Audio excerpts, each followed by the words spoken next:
Lesson 1, Breadboard Anatomy.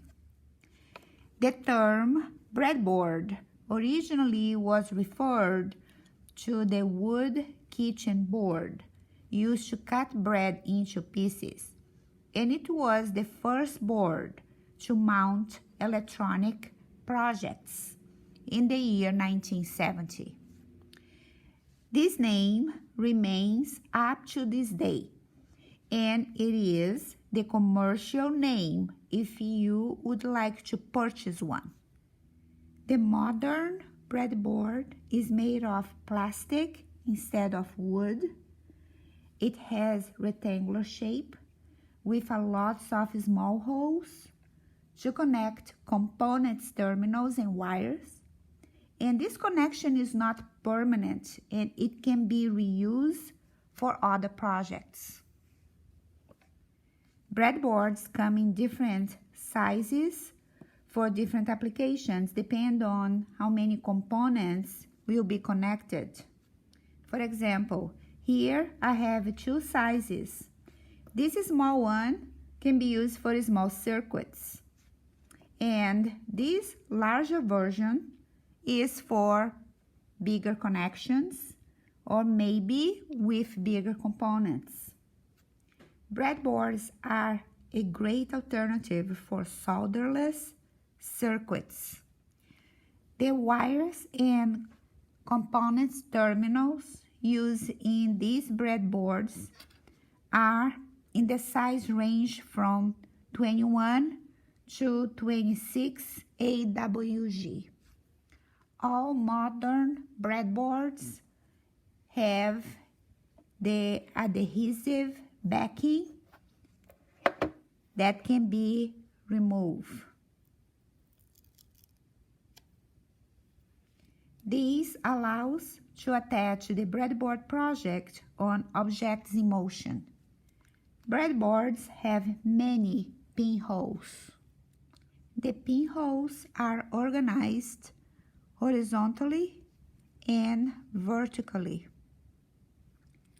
Horizontally, pinholes are labeled by alphabetic letters. Here we have A, B, C, D, E, F, G, A, I, J. Same thing here. Vertically, pinholes are labeled by numerical order. 1, and then we have pins between 1 and 5, so it will be 1, 2, 3, 4, 5. So here in this case, it's showing actually the numbers 1, 2, 3, 4, 5. So we have on both sides vertically, so it's labeled with the same order. The pinholes on each side of a breadboard are to connect the DC voltage.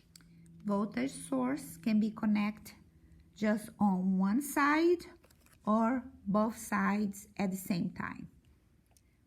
This feature allows to spread the components over the breadboard surface to prevent clutter, and also is useful if a circuit requires two different values for voltage.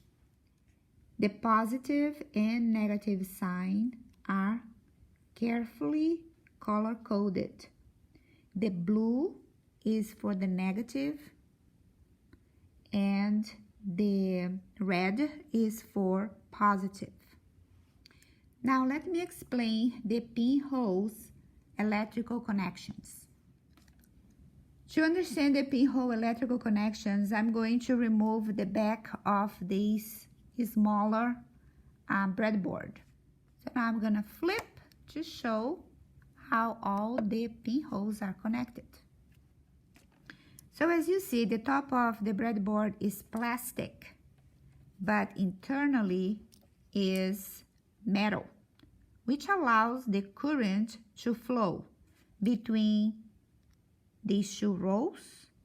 And notice that there is a groovy section here that separates both rows. So each row is connected, but it's not connected to the next row, and they are not connected to the other side row. They are separated by this grooving section. I'm going to use this tweezer and I'm going to remove one row.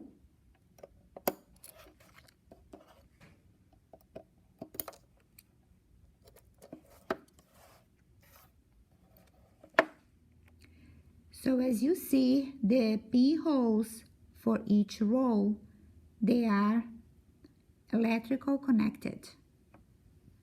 Now it's important to notice that each row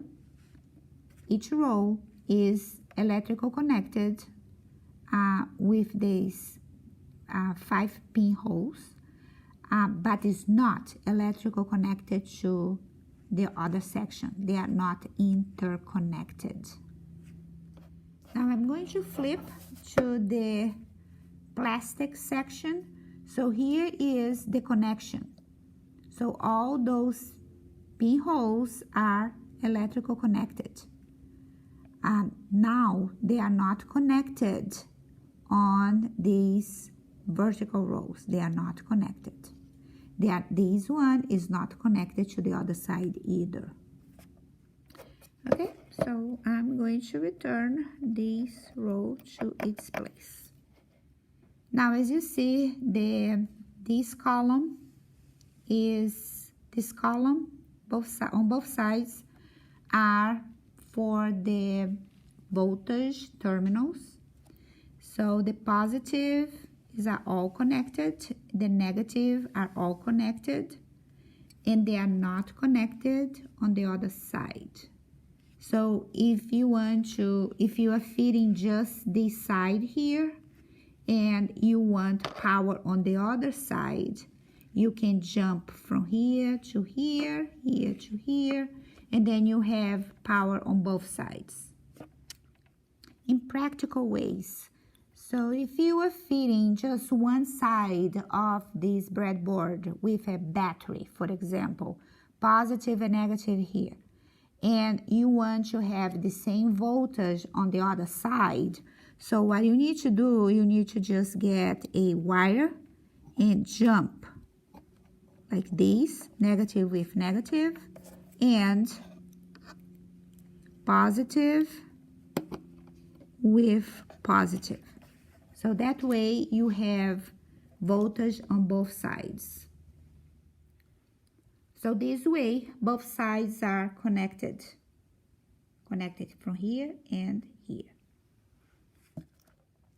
Now here I have 2 breadboards and a picture where I'm going to use to connect the pinholes electrically.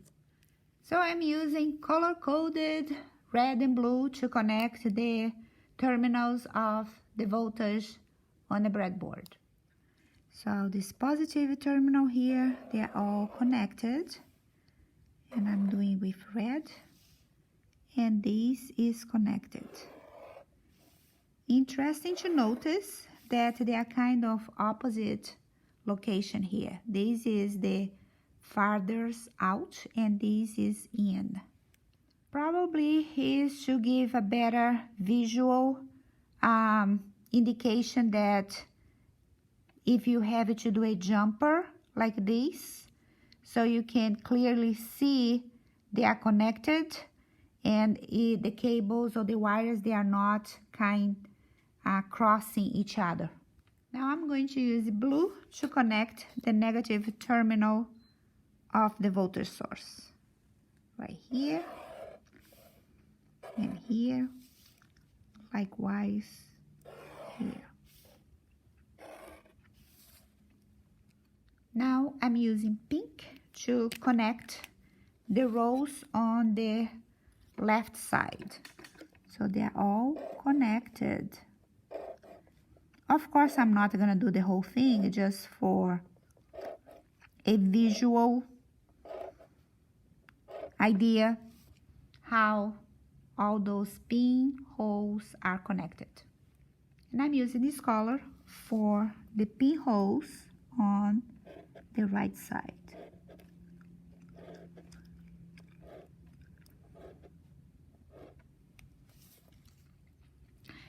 It's important to notice that this set of rows and this set of rows are not electrically connected.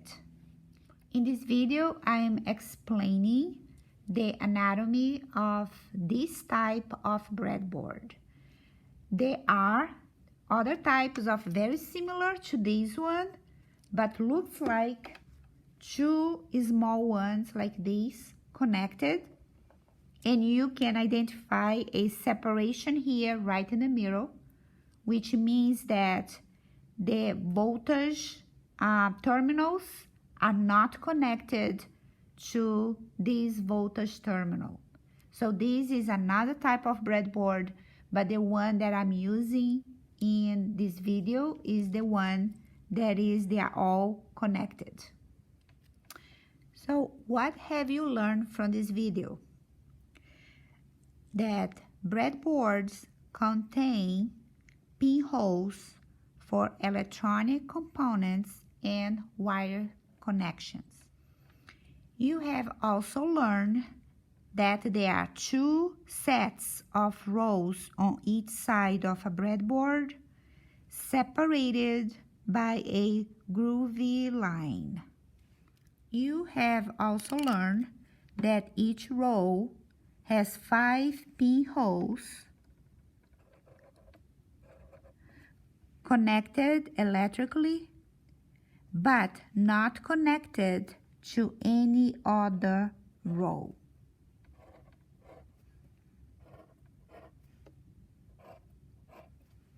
I have marked here just as an example.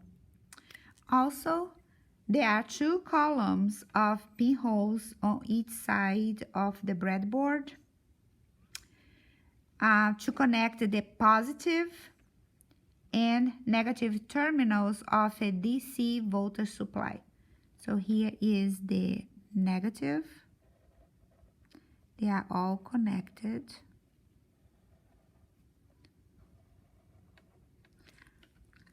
And this negative is all connected. And to connect both, you have to use a jump wire here to connect both. And the positive is also connected all the way down. I'm just using the top section of this breadboard. And this will be, if you want to connect, you don't have to do this. If you are using both sides, you have to use a jumper wire.